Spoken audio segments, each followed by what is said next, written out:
कहानी के शुरू में हमें रात दिखाई गई है, जहाँ पर एक घर में एक लड़का किसी से बचने की कोशिश कर रहा होता है। उस लड़के के आसपास बहुत सारा खून था, डेड बॉडीज थी, क्योंकि किसी ने उस लड़के की फैमिली को मार डाला था और वो लड़का सिर्फ अकेला ही जिंदा था। अब उसके हाथ में गन थी और वो भी उस किलर से बचने के लिए छुप रहा था। इसीलिए उस किलर से बचते हुए वो बेड के नीचे छुप जाता है। उस लड़के को अपने पास ही बहुत बड़े बड़े नेल्स वाला हाथ दिखाई देता है और तभी उस बेड को कोई उठाकर फेंक देता है, जिसके नीचे वो लड़का छुपा हुआ था। असल में वहाँ पर किलर था और वो उस लड़के को भी मार डालता है। फिर सीन एक लड़के पर शिफ्ट हो जाता है जिसका नाम चार्ली होता है। चार्ली एक घर में अपनी मदर के साथ रहता था। चार्ली की मदर को अपने न्यू नेबर पर बहुत गुस्सा आ रहा था, क्योंकि उसने अपने घर का सारा गार्बेज बाहर उन लोगों के घर के सामने रखा हुआ था। इतनी ही देर में वहाँ पर चार्ली की फीमेल फ्रेंड आ जाती है। फिर वो लोग मिलकर कॉलेज चले जाते हैं। कॉलेज में चार्ली नोटिस करता है कि पिछले कुछ दिनों से उसका एक फ्रेंड एब्सेंट है। इसीलिए चार्ली अपने दूसरे फ्रेंड से इस बारे में डिस्कस करता है, जिस पर चार्ली का फ्रेंड कहता है कि मुझे तो लगता है कि शायद उसे कुछ न कुछ हो गया है, तो इसीलिए हमें अपने फ्रेंड को ढूंढना चाहिए। जिस पर चार्ली कहता है कि कॉलेज ऑफ होने के बाद हम दोनों मिलकर उसे ढूंढने जाएंगे। फिर चार्ली की मदर अपने उसी न्यू नेबर से बात कर रही होती है। इस न्यू नेबर का नाम जेरी था। फिर चार्ली की मदर जेरी को अपने बेटे और उसके फ्रेंड से इंट्रोड्यूस करवाती है। सब लोग एक दूसरे से काफी अच्छे से बात कर रहे थे। चार्ली की मदर को जेरी एक अच्छे दिल का इंसान लगा। इसके बाद जेरी वहाँ से चला जाता है। उसके जाने के बाद चार्ली की मदर कहती है कि मुझे तो हैरत हो रही है कि इसने आज तक शादी क्यों नहीं की। इस बात पर वो लोग हंसने लगते हैं। चार्ली और उसका फ्रेंड अपने मिसिंग फ्रेंड को ढूंढने के लिए चले जाते हैं और उसका मोबाइल भी पिछले कुछ दिनों से बंद ही आ रहा था। इसीलिए वो दोनों अपने फ्रेंड के घर पर चले जाते हैं, लेकिन वहाँ जाकर उन्हें कोई भी नहीं मिलता। इसीलिए वो दोनों वहाँ से चले जाते हैं। चार्ली का फ्रेंड अपने घर जा रहा था कि तभी रास्ते में उसे एक लड़का मिलता है जो कि उसे हमेशा ही तंग करता रहता था। इसी वजह से चार्ली का फ्रेंड उसे बचने के लिए जेरी के घर में घुस जाता है। वो वहाँ से भागते हुए टेरिस पर चला जाता है और फिर जेरी के घर के स्विमिंग पूल में गिर जाता है। तभी वहाँ पर जेरी आ जाता है, जिस पर चार्ली का फ्रेंड उससे हेल्प मांगता है कि मुझे बाहर निकाल दीजिए। तब जेरी ऐसा ही करता है और वो भी स्विमिंग पूल में आ जाता है, लेकिन जेरी अचानक ही वेम्पायर बन जाता है और चार्ली के फ्रेंड को काट कर उसका सारा खून पी लेता है और उसे मार डालता है। फिर चार्ली और उसकी फीमेल फ्रेंड साथ होते हैं। तभी चार्ली नोटिस करता है कि जेरी के घर में उसकी एक फीमेल फ्रेंड आई हुई है। चार्ली अपनी फीमेल फ्रेंड को बताता है कि मुझे जेरी थोड़ा ठीक नहीं लगता, इसीलिए वो जेरी पर नजर रखता है। फिर अगले दिन जेरी अकेला ही अपने घर से बाहर आता है। उसके साथ उसकी फ्रेंड नहीं थी। इसी वजह से चार्ली को जेरी पर शक होता है और वो उसके घर में घुस जाता है। चार्ली जेरी की फ्रेंड को ढूंढ रहा होता है कि तभी अचानक उसे वहाँ पर एक सीक्रेट रूम मिल जाता है। वो जब उस रूम को चेक करता है तब जेरी की फीमेल फ्रेंड वहीं पर होती है। वो रूम लॉक था, लेकिन फिर भी चार्ली उस लड़की को बाहर निकालने की कोशिश करता है और तभी अचानक से उसे किसी की आवाज सुनाई देती है। इसीलिए चार्ली जल्दी से छुप जाता है और तभी वहाँ पर जेरी आ जाता है, जो उस रूम को ओपन करके अपनी फ्रेंड के पास जाता है, जहाँ पर वो अपनी फ्रेंड का खून चूस कर उसे मार डालता है। और ये सब कुछ चार्ली अपनी आंखों से देख चुका था, इसीलिए वो डर गया था, क्योंकि वेम्पायर्स के बारे में उसने सिर्फ बुक्स में ही पढ़ा था। लेकिन आज तो उसके सामने ही एक वेम्पायर खड़ा हुआ है जो कि उसका नेबर है। चार्ली घर आकर अपनी मदर को कहता है कि प्लीज जेरी से दूर रहिए, क्योंकि वो एक अच्छा इंसान नहीं है। अब हालांकि चार्ली अपनी मदर को जेरी की रियलिटी बताना चाहता था कि वो एक वेम्पायर है, लेकिन अब क्योंकि जेरी के खिलाफ कोई सबूत भी नहीं था, इसीलिए उसे पता था कि मेरी मदर मेरी बात पर यकीन नहीं करेगी। फिर चार्ली थिंकिंग करता है कि जेरी को आखिर कैसे रोका जाए, कैसे मारा जाए उसे। तभी चार्ली एक आदमी की डिटेल्स पढ़ता है जो कि एक वेम्पायर हंटर था। इसीलिए चार्ली उसे टाइम लेकर मिलने चला जाता है। इस वेम्पायर हंटर का नाम पीटर था, जो कि काफी फेमस वेम्पायर हंटर था। चार्ली को उस पर बिलीव था कि वो उसकी हेल्प जरूर करेगा, जिससे वो जेरी को मार डालेगा। चार्ली उस वेम्पायर हंटर यानी पीटर को सारी बात बता देता है। चार्ली बताता है कि उस वेम्पायर ने मेरी आंखों के सामने एक लड़की का खून चूस कर उसे मार डाला, लेकिन पीटर इस सारी बात को सिर्फ मजाक समझ रहा था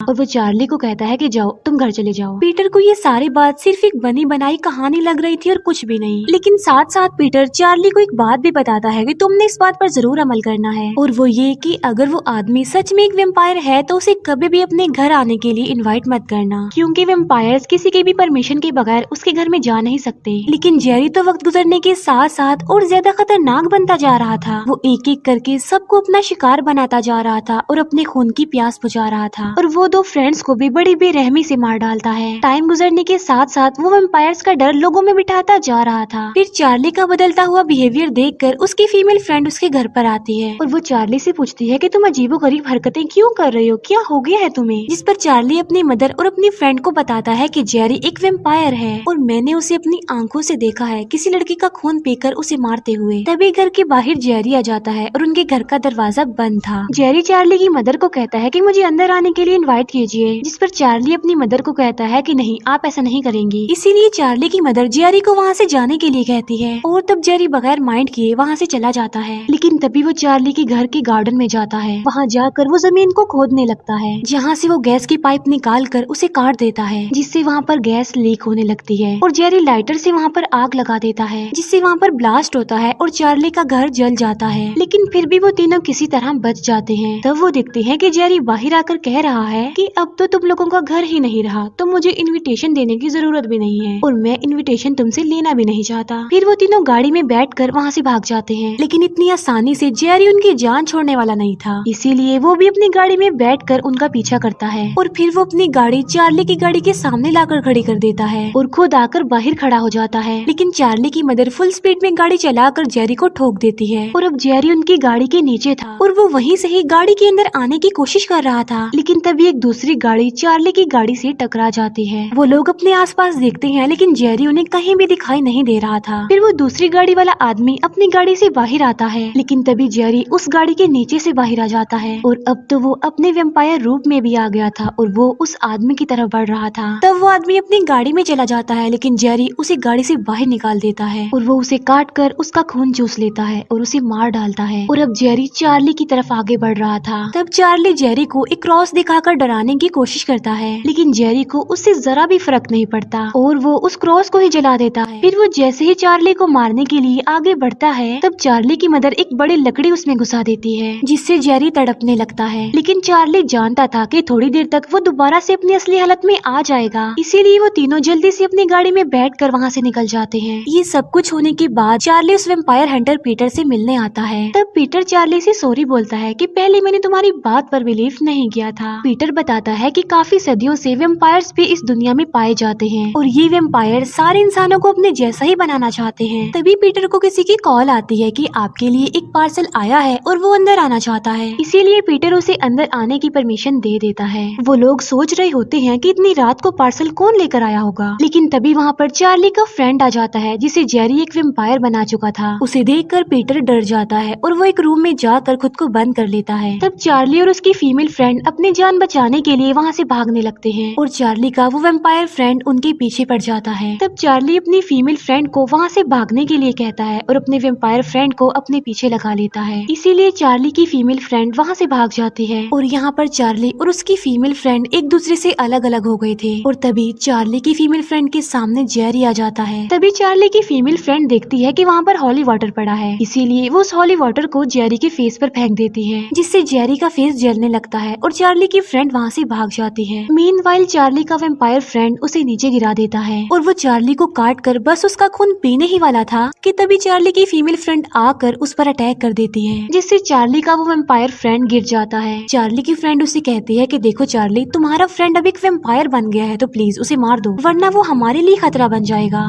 और चार्ली ऐसा ही करता है।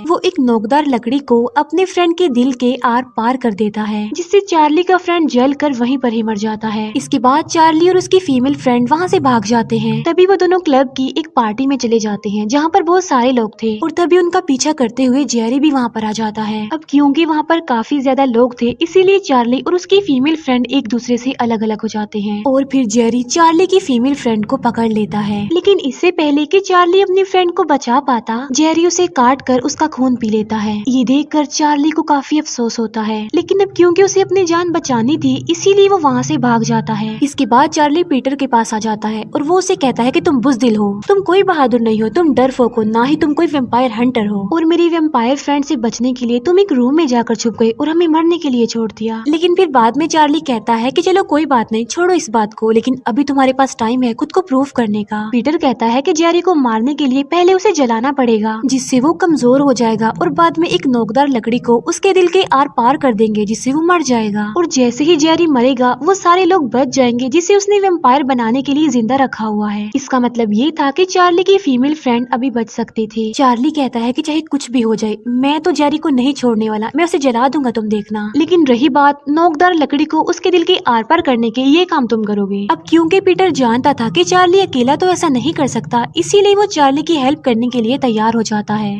फिर अगले दिन चार्ली सारे जरूरी हथियार और टूल्स लेकर जेरी के घर पर आ जाता है और उसके साथ पीटर भी आ गया था अपने सारे जरूरी हथियार लेकर। लेकिन तभी उन दोनों को चार्ली की फीमेल फ्रेंड की आवाज सुनाई देती है। तब वो दोनों उस आवाज को फॉलो करते हुए आगे बढ़ते हैं। वो लोग एक बेसमेंट में आ जाते हैं जहाँ पर काफी अंधेरा था। लेकिन तभी वहाँ पर जेरी आकर पीटर पर अटैक कर देता है। यहाँ पर पीटर और चार्ली एक दूसरे से अलग हो गए थे और तभी जेरी अपना थोड़ा सा खून वहाँ पर गिराता है जिससे उसकी सारी वेम्पायर्स आर्मी जिंदा हो जाती है और वो जमीन से बाहर आने लगते हैं। अब पीटर वहाँ पर पूरी तरह फंस चुका था। चार्ली को अपनी फीमेल फ्रेंड मिल जाती है जो कि बिल्कुल ठीक थी, लेकिन चार्ली जैसे ही अपनी फीमेल फ्रेंड के पास जाता है वो एक वेम्पायर बन जाती है और चार्ली पर अटैक कर देती है। तब चार्ली एक नोकदार लकड़ी अपनी फीमेल फ्रेंड में घुसा देता है, लेकिन इसके बावजूद भी वो नहीं मरती क्योंकि चार्ली ने वो नोकदार लकड़ी उसके दिल की आर पार नहीं की थी बल्कि उसकी बॉडी में गई थी। इसके बाद चार्ली पीटर को बचाने जाता है, लेकिन तब तक वो वेम्पायर्स पीटर को काट चुके थे। तब चार्ली फ्लोर पर गोली चलाता है जिससे वहाँ पर सनलाइट आ जाती है जिससे वो वेम्पायर्स जलने लगते हैं और वहाँ से भाग जाते हैं। पीटर अभी जिंदा था लेकिन वो काफी इंजर्ड था। इतनी ही देर में वहाँ पर जेरी आ जाता है जो कहता है वेलकम टू फ्राइड नाइट। तुमने क्या सोचा था कि तुम यहाँ पर आओगे और लकड़ी को आर पार करके इतनी आसानी से मुझे मार दोगे। तभी चार्ली को रियलाइज होता है कि जेरी एक वेम्पायर है, इसीलिए वो भी सनलाइट से डरता है। इतनी ही देर में वहाँ पर चार्ली की फीमेल फ्रेंड भी आ जाती है। तब जेरी चार्ली को बताता है कि कुछ देर तक तुम्हारी फीमेल फ्रेंड भी पूरी तरह वेम्पायर बन जाएगी। तभी चार्ली अपने फेस पर मास्क और ग्लासेस लगा लेता है और अपनी पूरी बॉडी को एक सूट पहनकर कवर कर लेता है और वो अपना पूरा प्लान पीटर को भी समझा चुका था और वो खुद को आग लगाकर जेरी की तरफ भागता है और उसे पकड़कर नीचे गिर जाता है और एक हुक के जरिए खुद को मजबूती से जेरी के साथ बांध लेता है। और अब जेरी की पूरी बॉडी पर आग फैलने लगी थी। उनके प्लान के मुताबिक उसे पहले जलाना था। तब जेरी खुद को काफी आजाद करने की कोशिश करता है लेकिन वो इसमें कामयाब नहीं हो पाता। तभी पीटर अपने पास पड़ी हुई गन से छत पर शूट करता है जिससे वो सारी छत गिरने लगती है और सूरज की रोशनी उस रूम में चारों तरफ फैल जाती है। अब जेरी सूरज की रोशनी से बुरी तरह से जलने लगता है। तभी पीटर अपने पास रखी हुई नोकदार लकड़ी चार्ली को देता है। अब जलने की वजह से जेरी का दिल साफ साफ नजर आ रहा था और चार्ली उस नोकदार लकड़ी को जेरी के दिल में घुसा देता है जिससे जेरी जलते जलते डस्ट में बदल जाता है और देखते ही देखते वो मर जाता है। उसके मरते ही वो सारे लोग बच जाते हैं जो अभी तक वेम्पायर नहीं बने थे। यानी जेरी को मारकर चार्ली ने पीटर और अपने दोनों फ्रेंड्स को भी बचा लिया था। और जेरी के खात्मे के साथ ही इस मूवी का भी यहीं पर द एंड हो जाता है। Thank you for watching.